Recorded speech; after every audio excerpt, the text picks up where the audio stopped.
tema que nos congrega ahora, siguiendo con este enfoque multidisciplinario que estamos haciendo de distintos aspectos que tienen que ver con el ateísmo y el libre pensamiento, vamos a hablar de un tema que es fundamental y que nos preocupa muchísimo a los ateos, que es la libertad, la educación y la laicidad. Siguiendo un poco con la línea del video, que hizo algún planteo sobre respecto a la libertad y la influencia de las creencias religiosas dentro de la educación. Bueno, vamos a escucharlos a Carlos Alejandro Sebey, es maestro normal nacional, abogado, egresado de la Universidad Nacional del Litoral, Facultad de Ciencias Jurídicas y Sociales.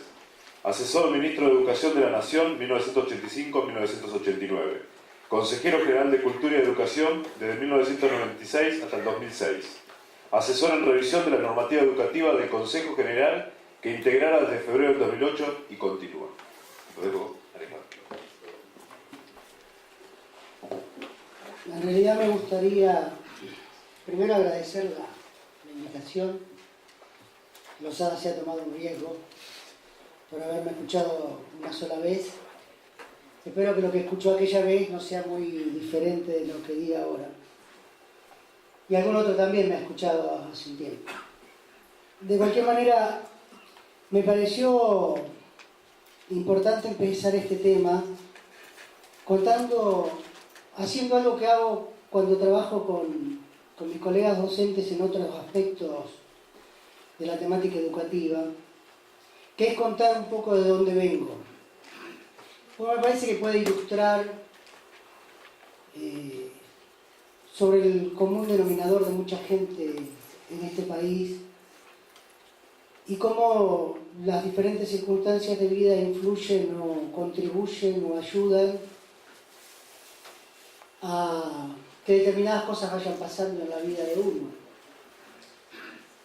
Y en este sentido voy a pedir anticipadamente, no sé si está el participante del Congreso del día de ayer que se ofuscó por algunos delicios semánticos propios del bagaje cultural que uno arrastra desde la infancia. Me refiero al incidente ocurrido en la primera exposición del doctor de la Torre, y pido que se asuma como el resultado de un proceso de crecimiento y de construcción de la propia individualidad en el lugar en que me tocó.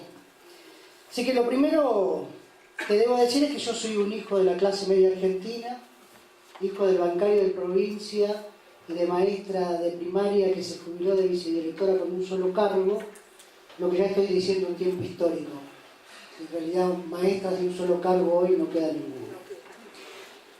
En segundo lugar, debo decir que mi primer contacto con el sistema educativo es mi única mancha histórica, porque hice el jardín de infantes en una escuela confesional, la de las monjas de Misericordia, al lado de la casa de mi abuelo, donde vivía en una típica familia nuclear que se debatía los domingos en las discusiones típicas de aquellos tiempos, y que en la década del 50, en pleno 55, tenía una escalera de cada lado de la tapia que separaba la casa del colegio, por si a las monjitas les pasaba algo en el tiempo de la quema de las iglesias.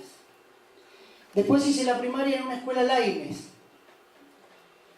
Para el que no sabe de historia del sistema educativo, la escuela Laínez son las que abrió la nación en las provincias pobres, y no solo en las provincias pobres, porque la provincia de Buenos Aires también las abrió, que estaban imbuidas en la prolongación del espíritu normalista, la raza igualadora, normalizadora, según Puigros, pero igualadora al fin. El guardapolvo blanco, patio de tierra, hijos de inmigrantes, conviviendo con hijos de 2 o 3 generaciones y nietos de 2 o 3 generaciones en la Argentina. Y después el normal, la secundaria en el normal, en los 60. Todavía había espíritu normalista, todavía algunas cosas no estaban en discusión en la Argentina, excepto el accidente del 58, en que, como dice Neria Baigorria, se consumó la primera etapa definitiva de la pérdida del valor de la escuela pública y la claudicación frente a los intereses de la escuela privada. 1958, Ley Domingorena, un gobierno de un gran estadista que presuntamente iba a consumar la obra no terminada y que terminó la obra al revés, al menos en educación. Después la universidad, con una mamá que debo decir siempre fue catequista y que tuvo el privilegio de ser casada en su casa. Para los que saben de ese tiempo histórico deben imaginar lo que eso significaba en el grupo familiar. Que se preocupaba porque a su hijo no le pasara nada. Y el nada significaba que no pensara demasiado. En ese mismo año del 58, por razones que yo no puedo explicar, y con la complicidad de un lápiz de labio robado a alguna de mis tías que todavía vivían en esa familia nuclear, escribí laica sí, libre no. Nunca supe por qué, sigo sin saberlo. Quizás porque estoy acá, quizás porque escribí aquello allá, hoy estoy acá diciendo esta parte de mi historia. Después vino la universidad. De San Nicolás a Rosario un paso, por lo tanto Rosario. Del temor a que no me pasara nada a la gravedad de la situación del año 67, 68 cuando empecé, respuesta lógica de mi madre, un año en el Opus Dei. Viviendo en la pensión, esa que también debe existir en Mar del Plata. Y creo que esto fue la gota que culminó rebalsando el vaso de las contradicciones personales y me convirtió en una apóstata. Desde entonces para acá corté el cordón umbilical, me fui a Santa Fe donde terminé la carrera y puse distancia con el modelo familiar de construcción contradictoria, porque sin duda había raíces liberales en mi casa que estaban identificados con un viejo partido que ya tiene más de 100 años y que parece que pese a todo sigue cumpliéndolos. ¿Por qué digo esto? Porque en realidad me parece que las tres palabras que definen la intervención nuestra hoy, de la que hemos hecho algo más que un astra que está a disposición y que si alguno lo quiere solicitar por correo electrónico con gusto lo enviaremos. La primera palabra, que es la de la libertad, me parece que hay que entenderla aquí como un derecho que debe asegurarse en su expresión más íntima. Porque de libertad hablan todos, desde Martínez de Hoz hasta la Iglesia, desde Santo Tomás hasta San Agustín, y desde quizás también hasta los propios musulmanes. El problema de la libertad como una de conciencia, como una herramienta por la cual una sociedad determinada que se manifiesta democrática persigue asegurar la igualdad. Para que la libertad no se convierta en una declamación homogeneizadora que perversamente limite las posibilidades y las oportunidades de asegurarla desde los espacios de las políticas públicas. Yo no voy a hablar de la libertad en abstracto, voy a hablar de la libertad que se puede construir desde un sistema educativo que deberá reunir determinados requisitos para construirla mejor, pero que sin lugar a duda algún marco de libertad ayudó a construir, porque entre otras cosas estamos todos aquí como resultado de esa historia personal que cada uno ha ido transitando. La segunda palabra es la educación, entendida como el ámbito del aparato estatal que construye los modos en los cuales en cada tiempo histórico se reconstruyen los saberes de las generaciones que conviven en ese tiempo histórico. Comprenderá, por lo tanto, tanto el modo de educar como las instituciones que se ocupan de ese menester. Y la tercera, la laicidad, entendida como la manifestación en las políticas públicas del laicismo que expresa la prescindencia de esas políticas de definiciones confesionales religiosas o dogmas, o sea, la recuperación de la capacidad de decidir sobre el contenido que cada uno le pone a esa libertad de conciencia que hemos referenciado. Y acá aparece la palabra laico. Y la palabra laico tiene un origen histórico que en su momento el actual presidente, allá por el 2005, el actual presidente Tabaré Vázquez se ocupó de desarrollar, y que a mí me parece importante rescatar esa intervención porque en realidad demuestra cómo las palabras pierden el contenido y cómo por esa razón a lo mejor hoy alguna intervención se confundió según el sentido que cada uno le da a la palabra que quiere usar. Entonces, Tabaré Vázquez dice que la palabra laico en realidad tiene un origen griego, que es lo que está fuera del poder, que es lo que es el pueblo. Casualmente la palabra laico en realidad hoy es más utilizada por los sectores religiosos para definir a aquellos que no están cercanos a las cuestiones sagradas, que precisamente por relacionarlos con esta idea de que es lo que no está en el gobierno, que está en la base, en el pueblo, que es el que en definitiva le da sentido a ese gobierno. Y no es casual este contrabando ideológico, porque en realidad desde los dogmatismos se le quita sentido a la esencia de la palabra y se la utiliza para definir una parte integrante de la institución religiosa, pensando al laico como aquel que no está cerca de las cosas sagradas, aquel que no da la misa, aquel que no imparte los, ¿cómo se llamaban?, los sacramentos, aquel que no tiene la obligación de mantenerse célibe, y además tiene la obligación, como se dijo en varias ocasiones aquí, tiene la obligación de pagar el diezmo. Y dice Tabaré Vázquez, citándolo a Graciano, cuando habla de los laicos y de los clérigos: hay dos clases de cristianos, los destinados al servicio divino y dedicados a la contemplación y a la oración, que se apartan del estruendo de las cosas temporales. Son los clérigos y consagrados a Dios. Hay otra clase de cristianos, son los laicos, pues laos significa pueblo. A estos se les permite tener bienes temporales, no solo para su uso, porque no hay nada más lamentable que despreciar a Dios por el dinero. Se les concede casarse, cultivar la tierra, actuar como jueces, pleitear, llevar ofrendas al altar y pagar los diezmos. Y de este modo se pueden salvar siempre que, haciendo bien, eviten los vicios. Lo que pasó después de estas definiciones, de estas conceptualizaciones con que la Iglesia se apropia del concepto de laicismo, es conocido. Pero lo que me parece importante es vincular las tres palabras en un momento histórico que para mí es fundamental para esta pelea por la validez de la ciencia como una herramienta valiosísima e absolutamente necesaria para romper los velos del oscurantismo dogmático de cualquier religión. Y no entro en la discusión de la religión y la institución, porque me parece que a lo mejor va a ser tema de otro congreso.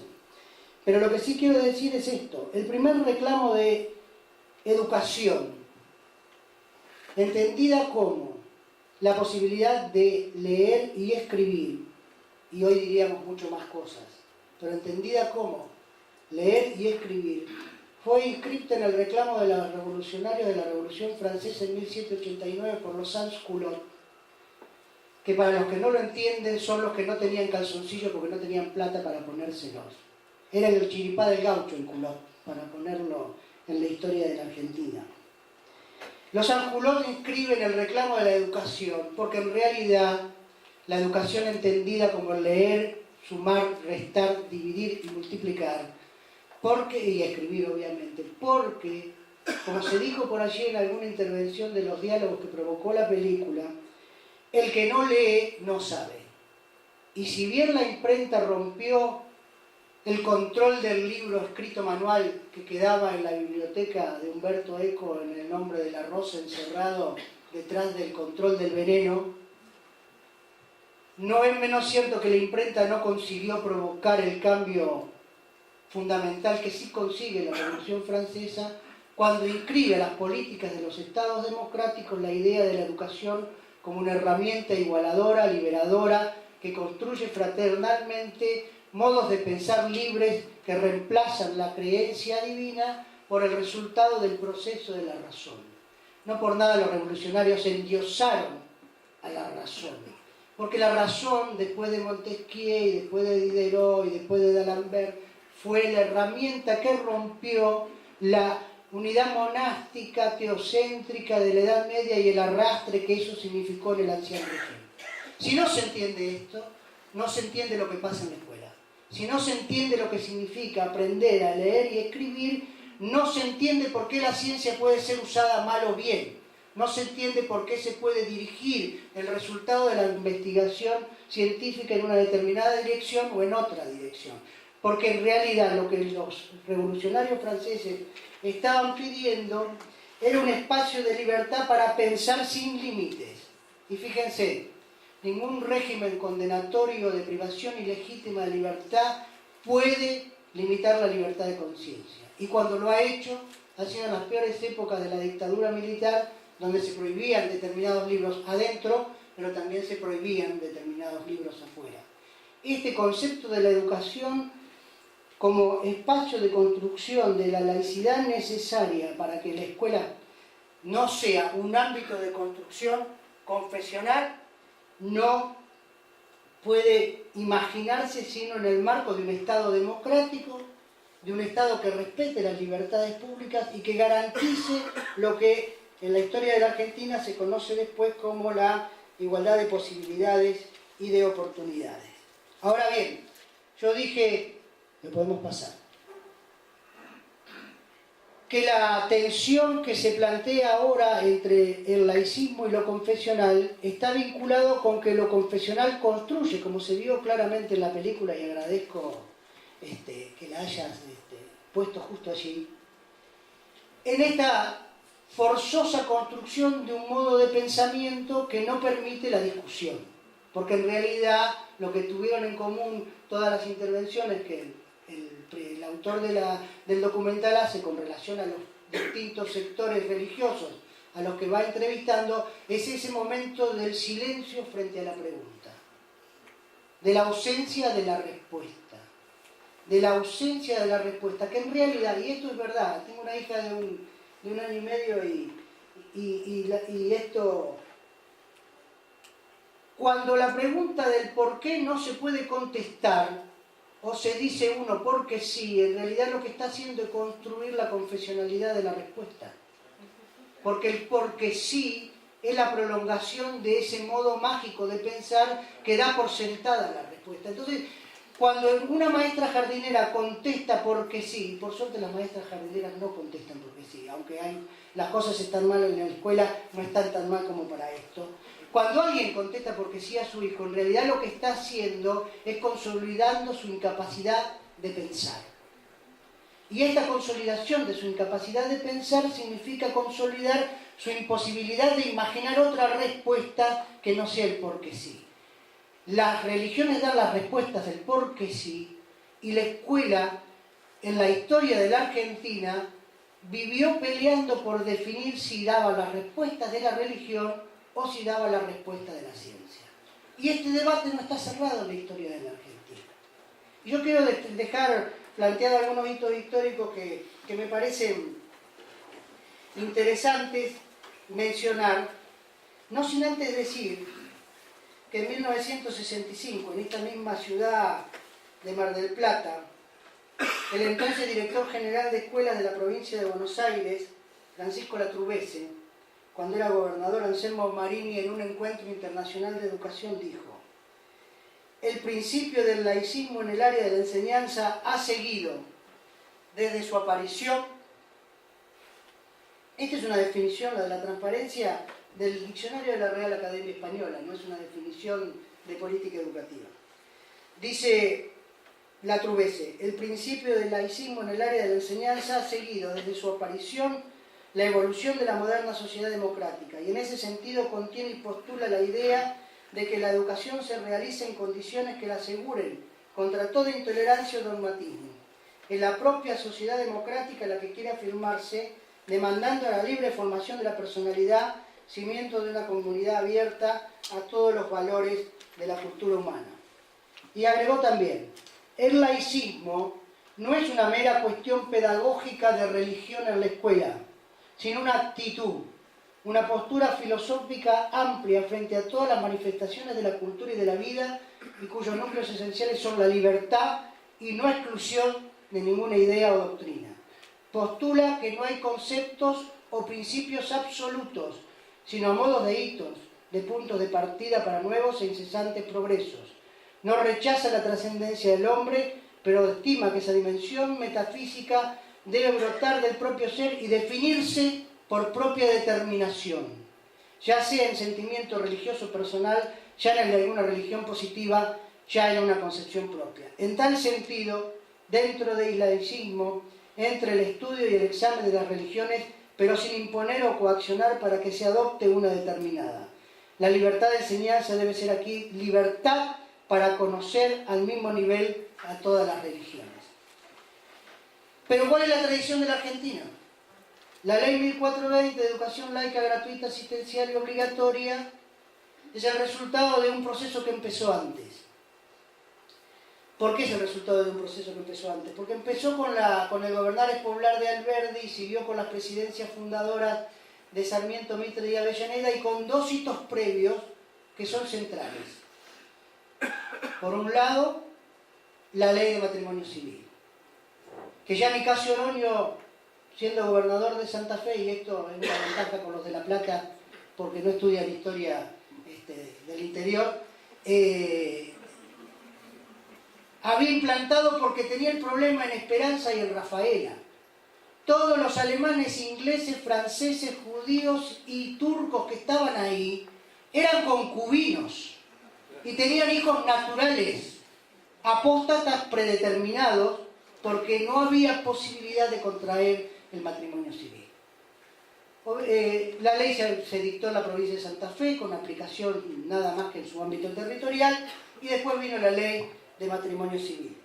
El segundo paso previo a la ley 1420 fue el primer avance sobre la universidad. La ley Avellaneda de la autonomía es el comienzo de la pelea contra la universidad teocéntrica, teocrática y autoritaria que dejó el virreinato del Río de la Plata, y que, aunque Sanz quiso cambiarla en Buenos Aires, igual siguió Córdoba firme, incólume a los embates de los cambios científicos y de las concepciones ideológicas que venían creciendo como consecuencia, obviamente, de la Revolución Francesa. Por lo que en realidad lo que parece estar tan lejos está muy cerca, porque esto todavía se está discutiendo en la Argentina y se ha venido discutiendo en el último tiempo, y algunas partes del debate se nos han escamoteado porque han desaparecido las palabras de referencia. Y ahora vamos a llegar a eso en un ratito. Pongamos la otra transparencia. La ley 1420 es una escuela que no enseña religión, que le dice al padre en su articulado que si quiere religión lo pida y lo pague fuera del horario de clase. Sería un extracurricular, como se dice ahora. El taller de ajedrez a contraturno, ¿sí? Para la escuela que tiene plata y consigue un maestro de ajedrez.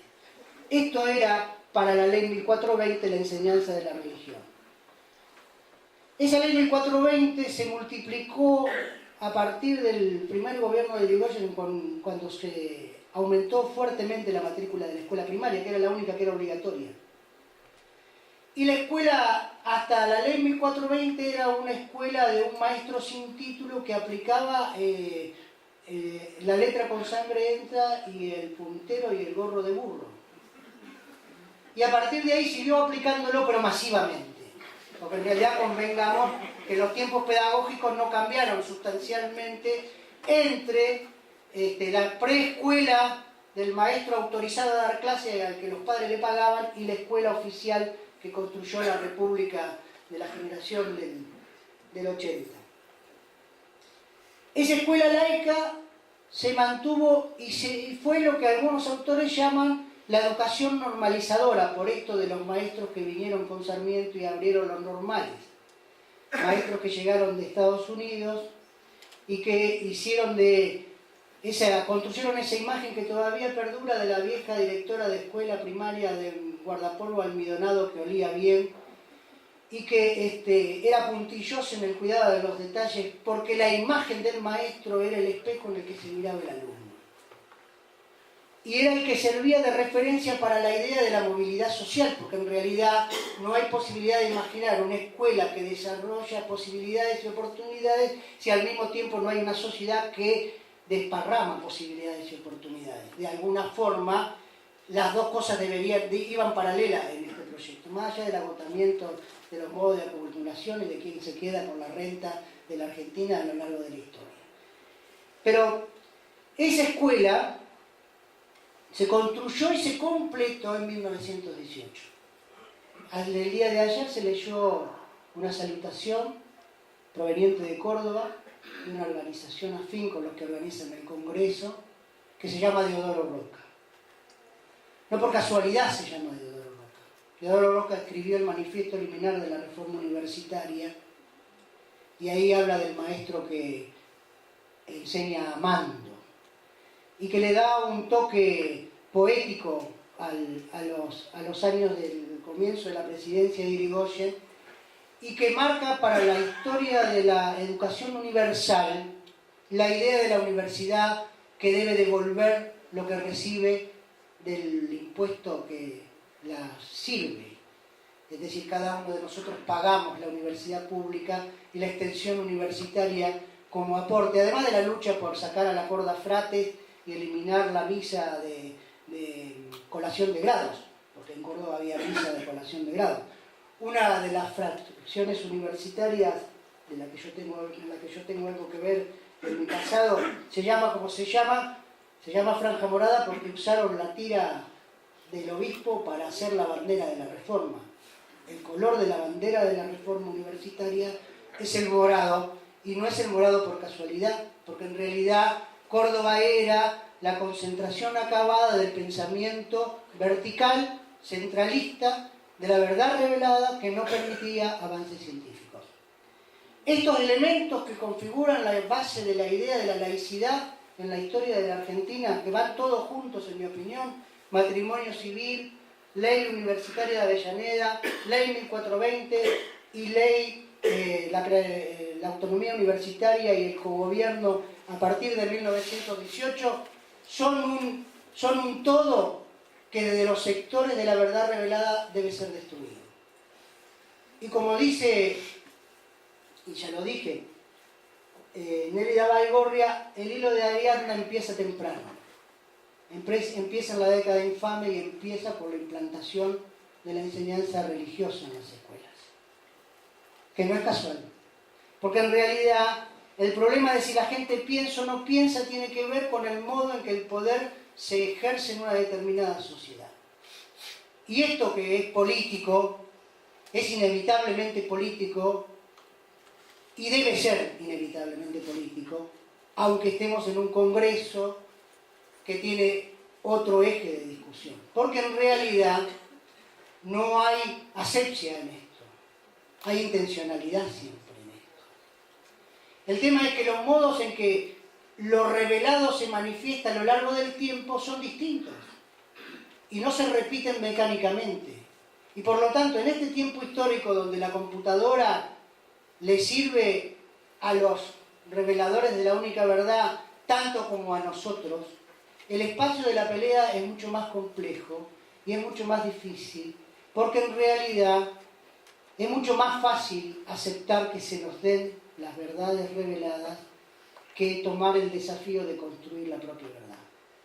Es mucho más simple que la maestra repita la verdad oficial y que acepte que se entronice en cada escuela a Nuestra Señora de Luján, aunque la escuela siga siendo laica. Y voy a decir algo, ya no es laica. Porque en realidad dejó de ser laica con la Ley Federal de Educación. La Ley Federal de Educación del tiempo del Estado desertor eliminó la posibilidad de imaginar una escuela laica y construyó dos clases de escuelas públicas, aun cuando una sea privada. Las escuelas públicas y la de gestión privada.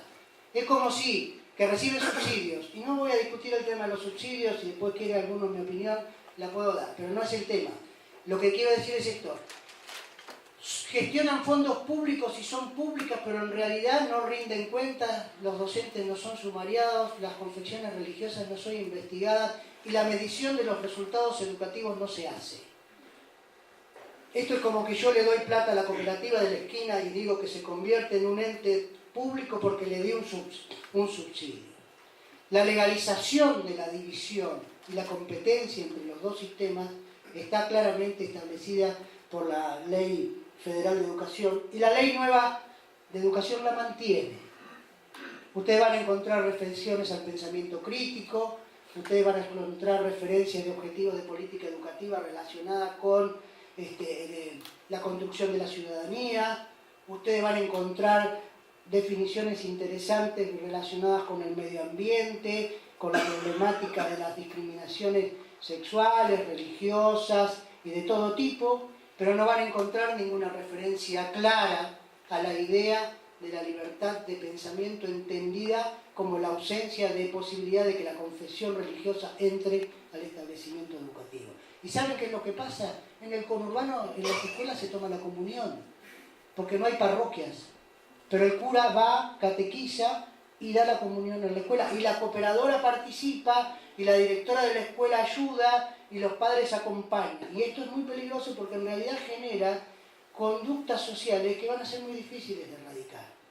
Y porque además contribuyen a generar esta insoportable levedad de seguir pensando de que uno debe estar en el lugar que su padre estuvo.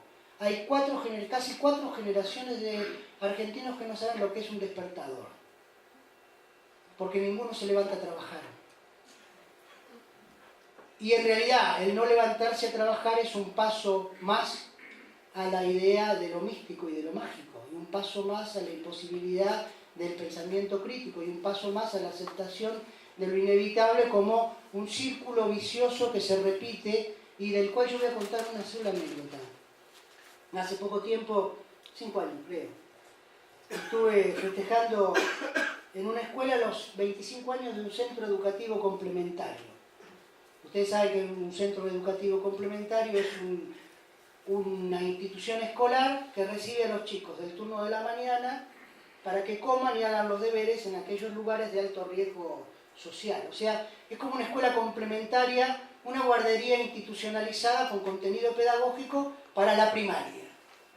La directora del establecimiento, una vieja amiga, me decía, estamos muy contentos porque cumplimos los 25 años y los hijos de mi primera promoción vienen al centro educativo complementario.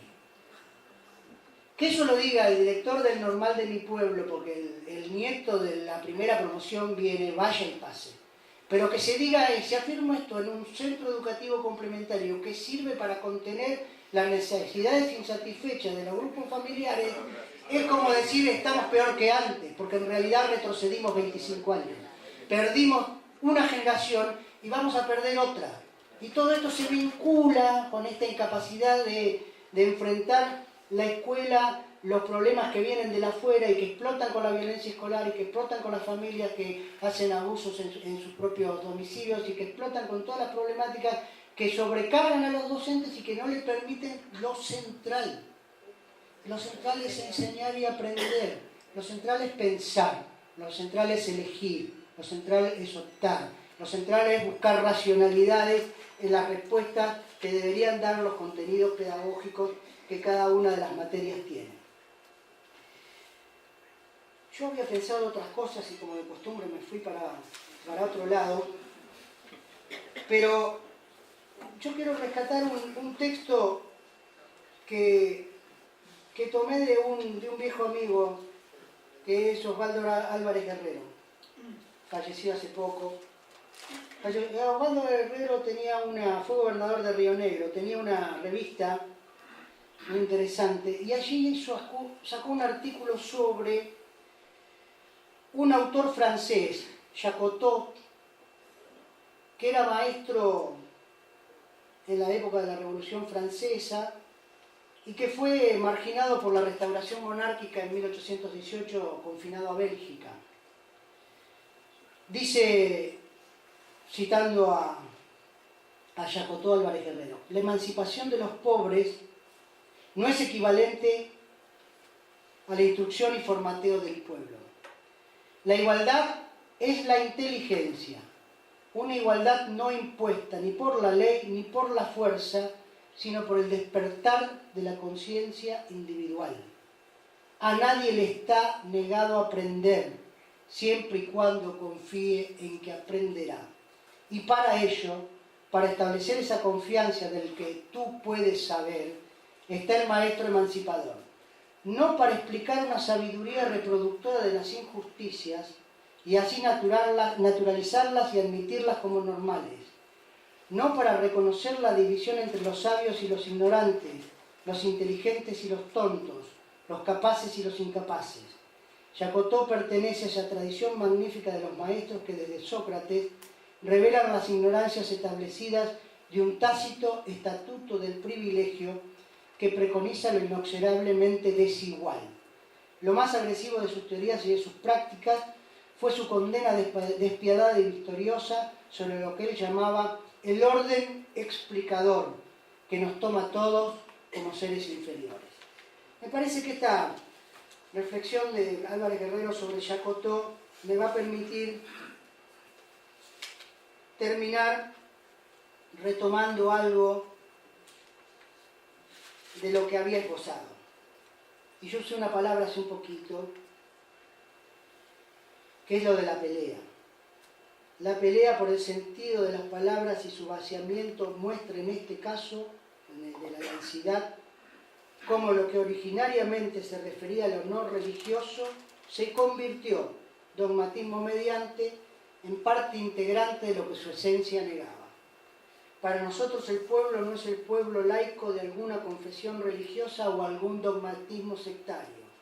Para nosotros el pueblo es cada uno de nosotros, en pie de igualdad, fraternalmente dispuestos a combatir las exclusiones y libremente dispuestos a elegir nuestras reglas de conducta y compatibilizarlas con las de los demás.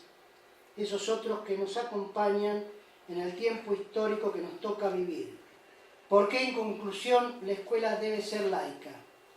Porque la prescindencia religiosa es la condición básica para el ejercicio de la libertad de conciencia y pensamiento, sin la cual la escuela se convierte en el espacio del adoctrinamiento homogeneizador. Solo la escuela laica brinda el ámbito para que cada uno pueda elegir el modo de vida, compartir la elección y construcción de las reglas de convivencia grupal, la escuela de pensamiento a la que se ascribe el tipo y modo de espiritualidad, los caminos de la trascendencia. En definitiva, las razones propias para estar vivo.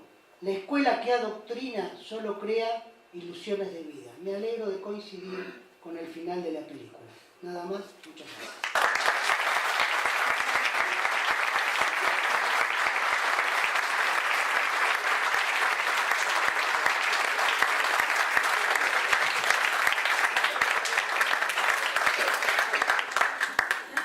Podemos aprovechar para hacer algunas preguntas acá. Nicasio Oroño sumó un punto muy importante al laicismo, que fue dictar la ley de cementerios seculares. Hasta ese entonces era atributo de la Iglesia y el espacio no se llamaba cementerio sino camposanto. Y de hecho no podían enterrar en el camposanto a alguien que no estuviera bautizado. De paso cobraban el espacio y el servicio.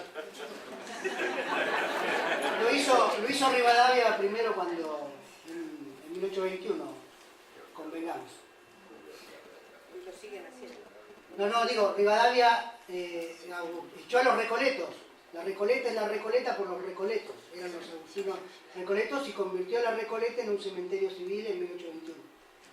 Siendo secretario de gobierno Martín Rodríguez. Por eso está no presidente. Por eso está enterrado donde está enterrado. Así es. No entró al Camposanto. ¿Alguien quiere hacer alguna pregunta o reflexión? Lo que era el 11, Sí. Yo me preguntaba, bueno, cuando estábamos hablando de cómo uno puede inducir, ¿no? Estas respuestas casi fatales, ¿no? Porque sí, esto es así, lo digo yo, lo dice... ¿no? Y también pensaba, yo también tengo un hijo chiquito, mi primer niño, sí, 3 años. Del mío tercero. Claro, De mi segunda vida, en vida. Descubriendo... De mi segunda vida, en vida. Así, que no es poco, ¿eh? Bueno, No. y pensaba, bueno, yo me crié en un hogar ateo, por lo tanto mi pregunta, la mía con mi hermano, ¿no? ¿Por qué tal cosa? Muchas veces encontraban un no sé por parte de mis padres. No sé, nos vamos a fijar, entonces vamos a los libros. Y ahora que soy madre, pucha, es difícil sostener el no sé. Me parece que hay algo ahí que está sucediendo donde un niño, cuando empieza a preguntar, supone o asume que esta persona grande que lo cuida tiene que saber, y como uno, y me parece que acá sí cuando no lo sé, ¿no? Y no sé si en las escuelas, qué maestras, bueno, yo recuerdo algunas maestras que por ahí abrían el debate, pero el cerrar el debate lo he visto también en la universidad. A ver, yo no... La pregunta es si hay muchos que practican el no sé en el ejercicio de la docencia. Yo me atrevo a decir que es muy difícil afirmar que son muchos, porque en realidad el sistema de formación docente que viene en caída desde los últimos 40 años parte de la idea de que o se tiene la receta o se hace como si se la tuviera. Entonces yo digo, durante los últimos 30 años o un poquito menos, pero más fuertemente en los últimos 20, no digo 25, digo 20, todo el sistema educativo en todo el territorio nacional, no solo en la provincia de Buenos Aires, hace como si enseña. Los chicos como si aprenden, las inspectoras como si supervisan y los ministros como si obtuvieran éxito. Con lo que en realidad estamos en una ilusión terrible. En realidad yo digo, hay una, digamos, yo suelo dar una charla sobre responsabilidad civil con los docentes, ¿no? Entonces, y eso es mala praxis. La mala praxis de los docentes es que los pibes no aprenden. Pero nadie reclama porque los pibes no aprenden. Porque no hay ningún padre que haga una demanda porque su pibe no aprende. Y si digo demanda judicial en términos de el médico que dejó la pinza dentro de la panza del paciente. Esta mala praxis... El mecánico que te hizo... Exacto. Esta mala praxis docente, que no es imputable a los docentes, quiero hacer aclaración, sino a la globalidad del modo en que está organizado, tiene un agravante más fuerte todavía, que se va a agudizar. ¿Y por qué se va a agudizar?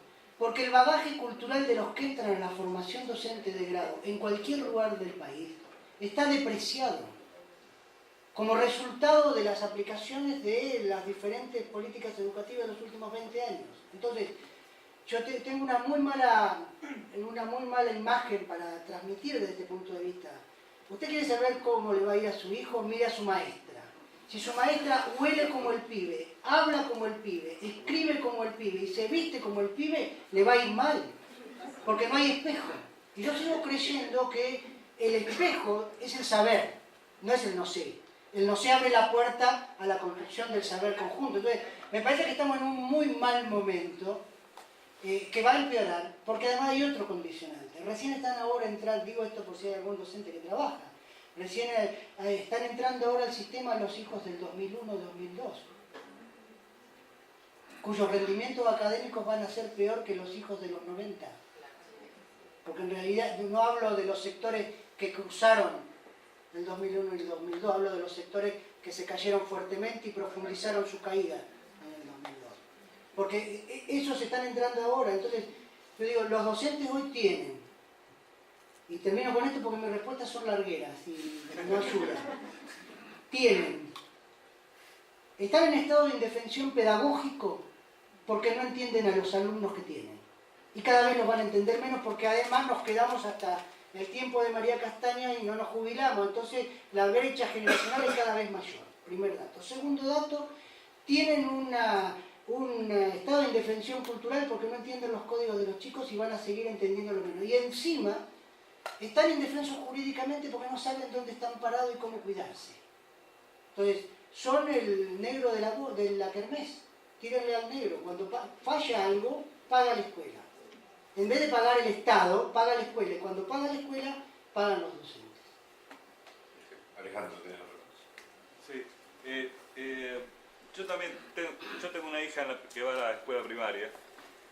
Tengo oportunidad de conversar con algunas maestras y me encuentro con cada disparate impresionante, ¿no? Con a veces casos de desidia, o sea, no preocuparse por instruirse, y por supuesto el hecho de no poder responder no sé. Quería preguntarte si coincidís, porque preguntarte cómo se resuelve esto terminaríamos en el 2020 más o menos la respuesta, pero quería preguntarte si coincidís con Mario Bunge, que dice que el sistema educativo y habla del mundo, no habla de la Argentina. Está más preparado para la respuesta correcta que para la pregunta correcta. Sí, yo coincido con eso. Coincido, aunque lo he leído a Bunge y tengo algunas incomodidades conceptuales En este aspecto, te digo. que no me permiten adherir mecanicistamente, digamos. Pero coincido con esto, que en realidad, porque y esto en alguna medida es la crítica más fuerte que se le puede hacer a la escuela, como esta discusión que hay entre los teóricos de si la escuela normaliza, normativiza, construye o si la escuela debe deconstruir. A mí me parece que la escuela, yo tampoco estoy de acuerdo con que la escuela deba deconstruir. Porque cuando se deconstruye sin construir es lo mismo que construir autoritariamente, porque se genera más estado de indefensión. Por lo menos el otro da un bagaje desde lo que se contesta. Pero en realidad yo te voy a contestar lo que vamos a tardar hasta el 2020 en resolver. ¿Qué es esto? Te voy a decir esto. Me parece que en realidad el problema es que todos decimos que queremos tener una escuela que tenga esta orientación del preguntar con la respuesta científica adecuada como un correlato, pero en realidad pareciera ser que todos aceptamos que esto no ocurra, por acciones o por omisiones. ¿No? Digo, y las acciones y las omisiones, cada cual se pone en el lugar que debe estar y yo asumo las que tengo, pero lo que quiero decir, me parece que en realidad lo que la Argentina desde ese punto de vista necesita es una batalla por una nueva alfabetización, que debe ser científica, necesariamente científica. Debe ser mucho más simple, pero para la conducta humana es mucho más complejo. Y cuando no investigamos en la conducta humana, en realidad legalizamos las verdades reveladas. Claro.